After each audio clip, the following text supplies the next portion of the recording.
বন্ধুরা, আজকে একটা নতুন গল্প নিয়ে আসলাম তোমাদের মাঝে। এটা সত্য এবং বাস্তব জীবনের ঘটনা। শেষ পর্যন্ত শোনার অনুরোধ রইল। শুনলে তোমার মধু চলে আসবে। দেরি না করে চলো শুরু করা যাক। আমি বললাম, ভাইয়া তুমি আমার সাথে কি করছো? ভাইয়া বলল, সঙ্গীতা, তুই না আমার কাছ থেকে ভালোবাসা শিখতে চেয়েছিলে? এখন আমি তোকে ভালোবাসি খাচ্ছি। আজকে বাড়িতে কেউ নেই, শুধু তুই আর আমি। আজকে তোকে ইচ্ছামতো ভালোবাসা শেখাতে পারবো। আমি বললাম, ভাইয়া ভালোবাসা কি এভাবে শিখতে হয়? ভাইয়া বলল, পরে বই ভালোবাসা এভাবে শিখতে হয়। এই বলে ভাই আমাকে বৃষ্টির রাতে একা পেয়ে নির্জন রুমে ধাক্কা মেরে দিয়ে আমার সাথে যা করল তা শুনলে বন্ধুরা তোমাদের মাথা গরম হয়ে যাবে। বন্ধুরা, গল্পটি অনেক অনেক ইন্টারেস্টিং। আশা করি গল্পটি শুনে তোমরা অনেক মজা পাবে। তোমাদের নিকট আমার ছোট্ট একটি অনুরোধ, তোমরা দয়া করে আমার চ্যানেলটিকে সাবস্ক্রাইব করে আমাকে সাপোর্ট করবে। হ্যালো বন্ধুরা, কেমন আছো তোমরা? আশা করি ভালো আছো। বন্ধুরা, আমি সঙ্গীতা। বর্তমানে আমার বয়স 22 বছর। বর্তমানে আমি একটি বিশ্ববিদ্যালয়ে MBA করছি। আজকে আমি তোমাদেরকে যে গল্পটি বলবো সেটি আমার অতীতের একটি বেদনাদায়ক বাস্তব ঘটনা। তখন আমার বয়স 13 কিংবা 14 হবে। আমার বাপ চাচারা মোট 2 জন। আমার আব্বু চোট আর আমার চাচ্চু বড়। আমার এক চাচাতো ভাই ছিল, তার নাম ছিল শুভঙ্কর। আমার আব্বু এবং চাচুর মধ্যে খুবই মিল মহব্বত ছিল। মোট কথা হচ্ছে, আমাদের বাপ চাচাদের মধ্যে খুবই অন্তরঙ্গ সম্পর্ক ছিল। আমার আব্বুর কোনো ছেলের সন্তান ছিল না। আমরা 3 বোন ছিলাম, বোনের মধ্যে সবার ছোট ছিলাম আমি। আর এদিকে আমার চাচুর কোনো মেয়ের সন্তান ছিল না, একটি মাত্র ছেলে শুভঙ্কর। সে ছিল খুব আদরের। ছেলেকে অনেক বেশি আদর করতেন আমার চাচা। আমার চাচাতো ভাই আমার চেয়ে 6 থেকে 7 বছরের বড় হবে। আমার অন্য বোনদের চেয়ে আমার চাচাতো ভাই আমাকে অনেক বেশি ভালোবাসত। আমার প্রতি তার নজরে ছিল ছোটবেলা থেকেই অন্যরকম। আমিও দেখতে শুনতে একেবারেই খারাপ ছিলাম না, মোটামুটি সুন্দরী ছিলাম। যে কারণে আমার চাচাতো ভাই আমি যখন কোনো কিছু বুঝতাম না তখন প্রায় বিভিন্ন সময়ে খেয়ালিপনার চলে আমার সাথে বাজে আচরণ করত। আমি এটাকে তেমন বেশি কিছু মনে করতাম না। আর ভাইয়া সবসময় আমার সাথে হাসি মুখে কথা বলতো, আমাকে খুশি রাখার চেষ্টা করত।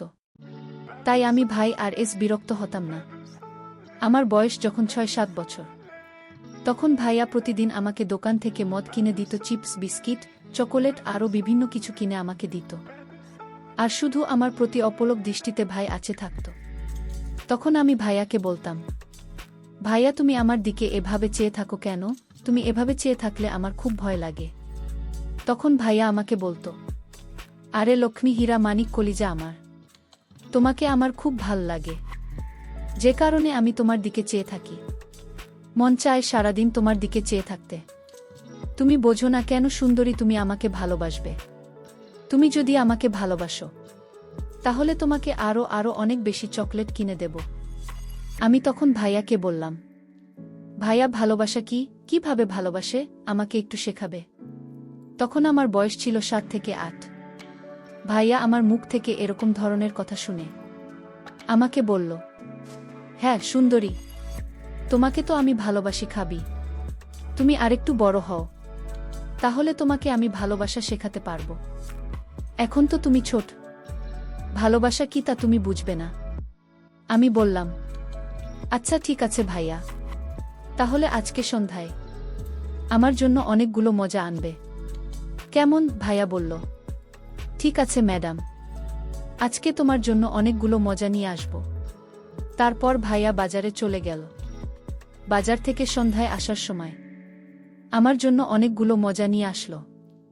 মজা নিয়ে এসে আমাকে ডাক দিল, কিন্তু আমাকে ভাইয়া কোনোভাবেই মজা দিচ্ছে না।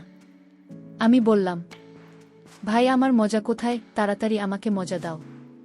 ভাইয়া বলল, এই দেখো তোমার মজা, কিন্তু তোমাকে আমি মজা দিব না। আমি বললাম, কেন ভাইয়া, আমি কি করেছি যে আমাকে মজা দেবে না? ভাইয়া বলল, তুমি কিছু করো নাই, কিন্তু তোমাকে একটা কাজ করতে হবে, না হলে আমি তোমাকে মজা দিব না। আমি বললাম, ভাইয়া কি কাজ? ভাইয়া বলল, এদিকে আসো, তুমি আমার কাছে আসো। কানে কানে বলি, ভাইয়ের হাতে মজার পুটলি দেখে তো আমার মন কোনোভাবেই মানছে না। আমি বললাম, ঠিক আছে ভাইয়া, আমি তোমার কাছে আসছি। তুমি আমাকে কানে কানে বল, কেন তুমি আমাকে মজা দেবে না? তুমি তো আমার জন্য মজাগুলো এনেছো, তাহলে এখন দিবে না কেন? তারপর আমি ভাইয়ের কাছে গেলাম। ভাই আমাকে কানে কানে বলল, ম্যাডাম, কিছু পেলে যে কিছু দিতে হয়, তুমি যদি আমাকে একটি জিনিস দাও, তাহলে আমি তোমাকে এই সবগুলো মজায় দিয়ে দিব। আমি বললাম, ভাইয়া কি জিনিস? কি দিলে তুমি আমাকে সবগুলো মজাই দিয়ে দিবে? ভাইয়া বলল, এই যে দেখো তোমার হাতের আংটি, এই আংটিটা যদি আমাকে দিয়ে দাও, তাহলে আমি তোমাকে সবগুলো মজায় দিয়ে দিব। আমি বললাম, আচ্ছা ঠিক আছে ভাইয়া, এই নাও আমার হাতের আংটি। তারপর ভাইয়া আমার হাতের আংটিটা নিয়ে আমাকে সবগুলো মজা দিয়ে দিল। আমি সবগুলো মজা অর্থাৎ চিপস, বিস্কিট, চকোলেট আরও অনেকগুলো মজা নিয়ে নিলাম এবং সেগুলো খুব মজা করে খেলাম। এভাবেই চলছিল আমার জীবন, আমার পড়ালেখা। আস্তে আস্তে আমার বয়স বাড়তে লাগল। আমার যখন 13 কিংবা 14 বছর বয়স, তখন ভাইয়া কেমন জান অদ্ভুত নজরে আমার দিকে চেয়ে থাকত। আমাকে বিভিন্ন জায়গায় ভাইয়া মোটরসাইকেল নিয়ে ঘুরতে নিয়ে যেত।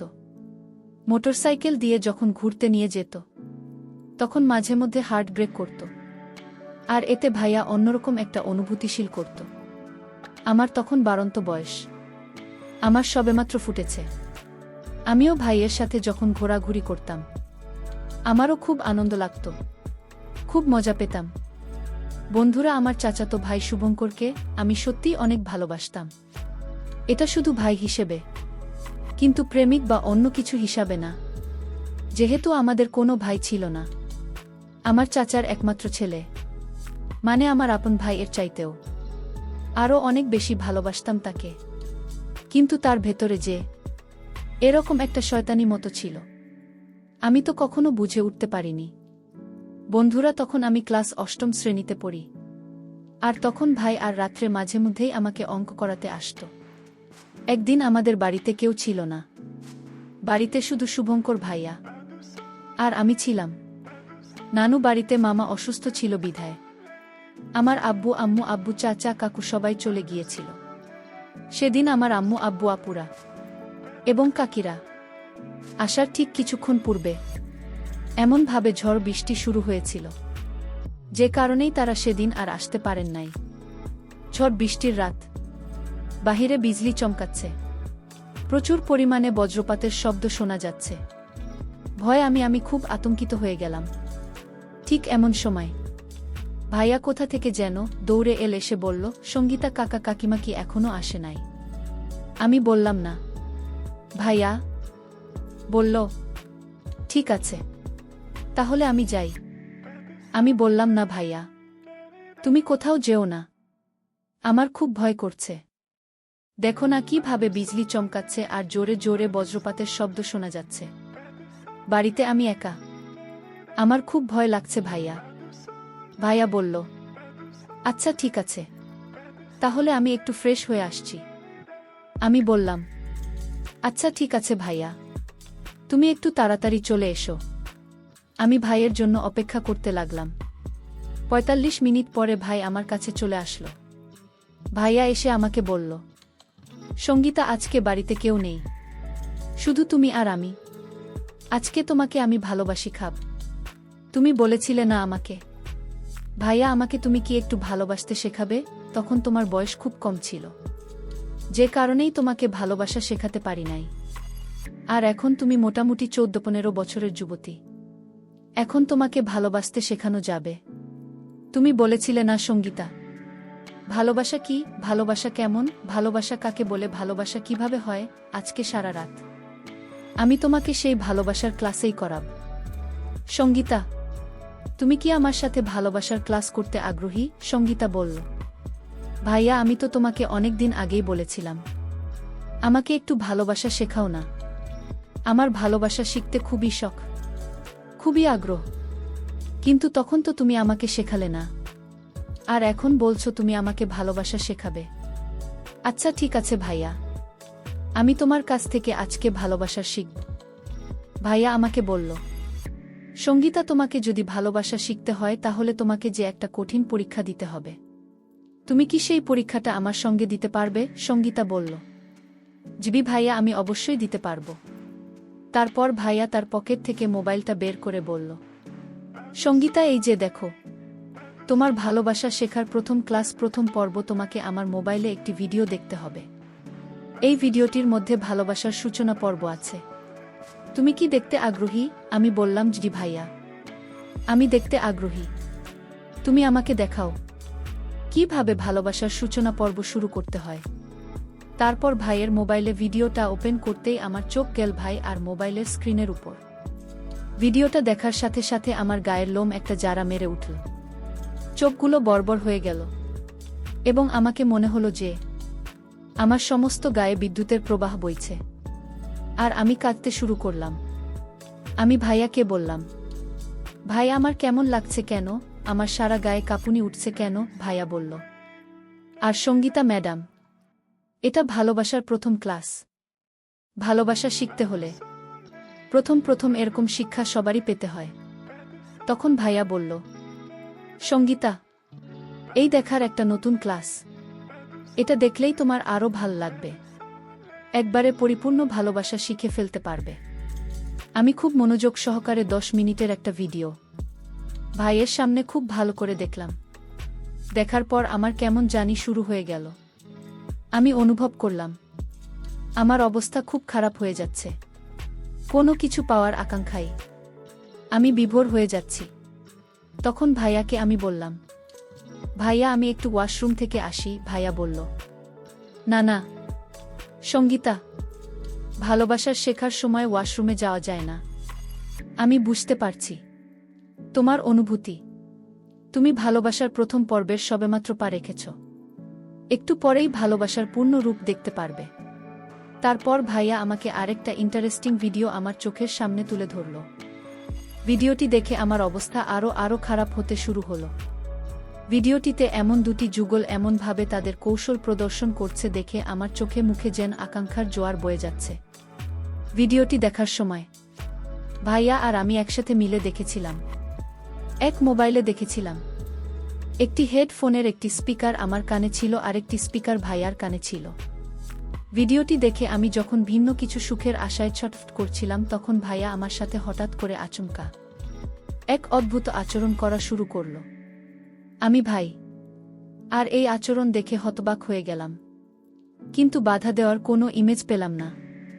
আমার কাছে মনে হয়েছিল আমি যেন ভিন্ন কোনো সুখের স্বর্গে ভাসছিলাম। তারপর হঠাৎ আমার যেন হুঁশ ফিরে এল। আমি দেখতে পেলাম ভাই আমার সাথে খুব এলোপাতারি করছে।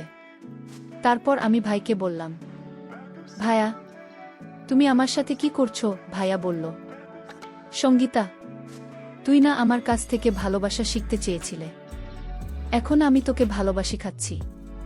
আমি বললাম, ভাইয়া, ভালোবাসা কি এভাবে শিখতে হয়? ভাইয়া বলল, পরে বই, ভালোবাসা এইভাবেই শিখতে হয়।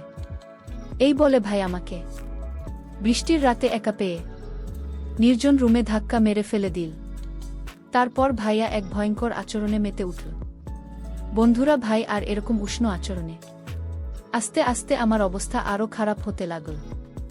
এমনিতেই আমার বাড়ন্ত বয়স ছিল, আর তার মধ্যে এইরকম অপ্রত্যাশিত আচরণ এর মোহে আমি যেন অস্থির হয়ে যাচ্ছিলাম। তারপর বন্ধুরা 2 থেকে 3 ঘন্টা কেমন যেন এক স্বর্গীয় সুখের মাতম দে হারিয়ে গিয়েছিলাম ভিন্ন এক গ্রহে।